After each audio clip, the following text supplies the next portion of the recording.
Welcome, Star Wars fans, to the Hyperspace Database. I'm your host, Jonesy the Mandalorian, here with today's topic, Boba Fett's Slave-2. The Slave-2 was a Pursuer-class enforcement ship developed by the Mandalorian manufacturer's Mandal Motors, and was used by Boba Fett after he escaped from the Sarlacc in Legends. The Slave-2 was the first of several ships that Boba flew while Slave-1 was not accessible to him, and there might well have been many more that we are not aware of, as the cautious bounty hunter was known for having extra backup plans in place that were hidden to all but himself. The Slave-2 was a heavily modified Pursuer-class enforcement ship, and was classified as a patrol craft, much like the Slave-1 was.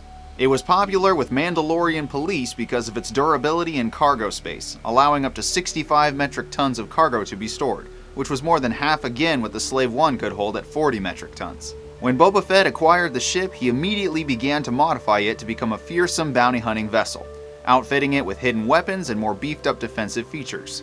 The ship did not possess the stealth systems of the Slave-1, but it was upgraded with a complex sensor array much like the one in Slave-1. There were 3 different levels of the Slave-2, with the top deck comprising the cockpit and a lift tube to get to the other levels. The second level held a storage bay, a galley and kitchen area, and Fett's personal captain's quarters. The lowest deck was the biggest of the 3, and was where the bounty hunter kept his prisoners, as well as the bulk of the ship's cargo.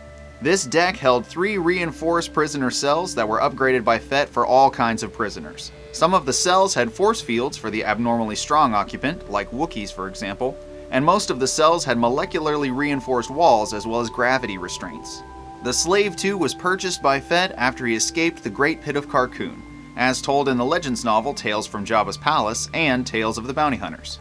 With revenge firmly planted in Boba Fett's mind, the bounty hunter set about planning his return. When Fett disappeared into the Sarlacc, the Slave-1 was impounded, and since he didn't want to arouse suspicion at his escape, he decided to buy the Slave-2 and upgrade its systems instead. After some time, the bounty hunter made his way to the smuggler's moon of Nar Shaddaa, and ambushed a very surprised Han Solo.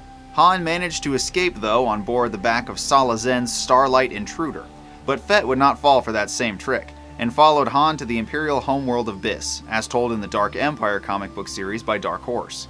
There, the bounty hunter, along with Dengar, pursued Han once again, though this chase would lead to the disabling of the Slave-2, as Han was able to make it through the planetary shield but the Slave-2 did not, and the main stabilizing wing was sheared off and sent the ship into a spiral, much like this scene from Rogue One where the rebel pilots could not get through the planetary shield on Scarif in time.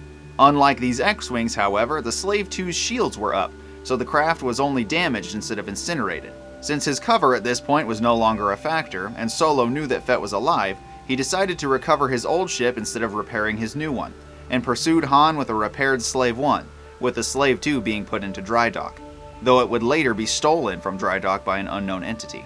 Fett would continue to use the newly repaired Slave-1 in the sequel comic book series Dark Empire 2, though due to a new lightning gun weapon attached to the Millennium Falcon, the Slave-1 was damaged again, and lost a wing in the ensuing battle.